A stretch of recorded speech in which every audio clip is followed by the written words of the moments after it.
ನಮಸ್ಕಾರ ಸ್ನೇಹಿತರೆ, ಎಲ್ಲರೂ ಹೇಗಿದ್ದೀರಾ? ಎಲ್ರಿಗೂ ಬೆಳಗಿನ ಶುಭೋದಯಗಳು. ಐ ಹೋಪ್ ಎಲ್ಲರೂ ಚೆನ್ನಾಗಿದ್ದೀರಾ ಅಂತ ಅಂದ್ಕೊಳ್ತೀನಿ. ಇವನ್ ನಾನು ಕೂಡ ತುಂಬಾ ಚೆನ್ನಾಗಿದ್ದೀನಿ. ಹಾಗೇನೇ ಇವತ್ತು ನಾನು ನಿಮ್ಗೆ ಒಂದು ವಿಚಾರವನ್ನು ತಿಳಿಸ್ಕೊಡ್ತಾ ಇದ್ದೀನಿ ಸ್ನೇಹಿತರೆ. ಮಕ್ಕಳಿಗೆ ಓದಿನ ಜೊತೆಗೆ ನಮ್ಮ ಒಂದು ಆಧ್ಯಾತ್ಮಿಕ ವಿಚಾರಗಳ ಬಗ್ಗೆ ಕೂಡ ತಿಳಿಸ್ಕೊಡ್ತಕ್ಕಂಥದ್ದು. ಯಾಕಂತ ಹೇಳಿದ್ರೆ ಮಕ್ಕಳಿಗೆ ಹಿಂದೆ ರಾಮಾಯಣ ಅಂತ ಅಂದ್ರೇನು, ಮಹಾಭಾರತ ಅಂತ ಅಂದ್ರೆ ಏನು, ಭಗವದ್ಗೀತೆಯನ್ನು ಯಾಕೆ ಓದಬೇಕು, ಇದನ್ನೆಲ್ಲದನ್ನು ಕೂಡ ನಾವು ಮಕ್ಕಳಿಗೆ ತಿಳಿಸ್ಕೊಡ್ತಕ್ಕಂಥದ್ದು. ರಾಮಚಂದ್ರ ಪ್ರಭು ಅಂತ ಅಂದರೆ ಯಾರು, ಅವರ ವಂಶಸ್ಥರು ಯಾರ್ಯಾರು, ಈ ಥರದ ಎಲ್ಲ ವಿಚಾರಗಳನ್ನ ಕೂಡ ನಾವು ತಿಳಿಸ್ಕೊಡ್ಬೇಕು ಮಕ್ಕಳಿಗೋಸ್ಕರ. ನೆಕ್ಸ್ಟ್ ಮುಂದಿನ ಪೀಳಿಗೆಗೆ ಕೂಡ ಅದು ಸಹಾಯ ಆಗುತ್ತೆ. ನೆಕ್ಸ್ಟ್ ಅವರ ಮಕ್ಕಳಿಗೆ ಅವರು ತಿಳಿಸ್ಕೊಡ್ತಾ ಹೋಗ್ತಾರೆ. ಇದು ಒಂದು ನಮ್ಮ ಒಂದು ಸಂಸ್ಕೃತಿಯನ್ನ ಎತ್ತಿ ಹಿಡಿಯುವಂತ ಒಂದು ಕೆಲಸ ಆಗುತ್ತೆ. ಸೊ ಆದ್ರಿಂದ ಸ್ನೇಹಿತರೆ, ಹಾಗೆ ಇನ್ನು ಮಹಾಭಾರತದ ವಿಚಾರಕ್ಕೆ ಬಂದ್ರೆ ಸ್ವಾರ್ಥ ಅಂದ್ರೇನು, ಮಕ್ಕಳನ್ನ ಯಾವ ರೀತಿಯಾಗಿ ಬೆಳೆಸಬೇಕು ಅನ್ನೋದನ್ನು ಕೂಡ ಮಹಾಭಾರತದಲ್ಲಿ ತುಂಬಾನೇ ಚೆನ್ನಾಗಿ ಹೇಳ್ಕೊಟ್ಟಿದ್ದಾರೆ. ಬನ್ನಿ ಸ್ನೇಹಿತರೆ, ಇವಾಗ ನಾನು ನಿಮ್ಗೆ ಈ ಒಂದು ಶ್ರೀರಾಮಚಂದ್ರನ ವಂಶಸ್ಥರ ಬಗ್ಗೆ ನಾನು ಹೇಳ್ತಾ ಹೋಗ್ತೀನಿ. ದಯವಿಟ್ಟು ವಿಡಿಯೋನ ಸ್ಕಿಪ್ ಮಾಡದೆ ಕೊನೆಯವರೆಗೂ ಕೂಡ ಕೇಳಿಸ್ಕೊಳ್ಳಿ. ಲೈಕ್ ಮಾಡಿ, ಕಮೆಂಟ್ ಮಾಡಿ. ಹಾಗೆ ಯಾರೆಲ್ಲ ನನ್ನ ಒಂದು ಚಾನೆಲ್ನ ಸಬ್ಸ್ಕ್ರೈಬ್ ಮಾಡಿಲ್ಲ, ಈ ಕೂಡಲೇ ಚಾನೆಲ್ನ ಸಬ್ಸ್ಕ್ರೈಬ್ ಮಾಡ್ಕೊಳ್ಳಿ, ಸಪೋರ್ಟ್ ಮಾಡಿ ಸ್ನೇಹಿತರೆ.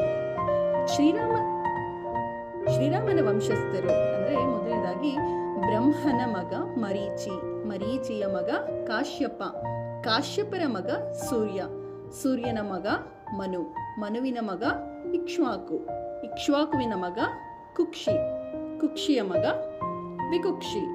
ವಿಕುಕ್ಷಿಯ ಮಗ ಬಾಣನ ಮಗ ಅನರಣ್ಯನ ಮಗ ಪೃಥುವಿನ ಮಗ ತ್ರಿಶಂಕುವಿನ ಮಗ ದುಂದುಮಾರ ಅಥವಾ ಯುವನಾಶ್ವ, ದುಂದುಮಾರುವಿನ ಮಗ ಮಾಂದಾತುವಿನ ಮಗ ಸುಸಂಧಿಯ ಮಗ ಧ್ರುವಸಂಧಿಯ ಮಗ ಭರತನ ಮಗ ಅಶೀತಿಯ ಮಗ ಸಗರನ ಮಗ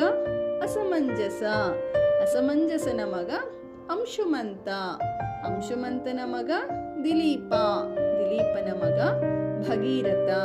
ಭಗೀರಥನ ಮಗ ಕಕುತ್ಸುವಿನ ಮಗ ರಘುವಿನ ಮಗ ಪ್ರವರ್ಧನ ಮಗ ಶಂಕನುವಿನ ಮಗ ಸುದರ್ಶನನ ಮಗ ಅಗ್ನಿವರ್ಣನ ಮಗ ಶೀಘ್ರವೇದನ ಮಗ ಮರುವಿನ ಮಗ ಪ್ರಶಿಷ್ಯಕನ ಮಗ ಅಂಬರೀಷನ ಮಗ ನಹುಷನ ಮಗ ಯಯಾತಿಯ ಮಗ ನಾಭಾಗನ ಮಗ ಅಜನ ಮಗ ದಶರಥನ ಮಗ ಶ್ರೀರಾಮಚಂದ್ರ ಪ್ರಭು. ಇದು ಶ್ರೀರಾಮಚಂದ್ರನ ವಂಶಸ್ಥರ ಬಗ್ಗೆ ನಾವಿಲ್ಲಿ ಹೇಳ್ಕೊಟ್ಟಿದ್ದೀವಿ. ಸೊ ದಯವಿಟ್ಟು ಸ್ನೇಹಿತರೆ, ಇದನ್ನೆಲ್ಲ ಆದಷ್ಟು ಮಕ್ಕಳಿಗೆ ನೀವು ಕೂಡ ತಿಳಿಸ್ಕೊಡ್ತಾ ಹೋಗಿ. ಹಾಗೆ ಇನ್ನಷ್ಟು ವಿಡಿಯೋಗಳಿಗಾಗಿ ನನ್ನ ಚಾನೆಲ್ನ ಸಬ್ಸ್ಕ್ರೈಬ್ ಮಾಡೋದ್ರ ಜೊತೆಗೆ ಅದ್ರ ಪಕ್ಕದಲ್ಲಿರ್ತಕ್ಕಂಥ ಬೆಲ್ ಐಕಾನ್ನ ಪ್ರೆಸ್ ಮಾಡಿ. ನಾನು ಮಾಡ್ತಕ್ಕಂಥ ವಿಡಿಯೋಗಳು ಮತ್ತು ಆಡಿಯೋಗಳು ನಿಮಗೆ ನೋಟಿಫಿಕೇಶನ್ ಬರುತ್ತೆ. ಧನ್ಯವಾದಗಳು ಸ್ನೇಹಿತರೆ, ಎಲ್ರಿಗೂ ಕೂಡ ಒಳ್ಳೆಯದಾಗಲಿ. ಶುಭೋದಯ.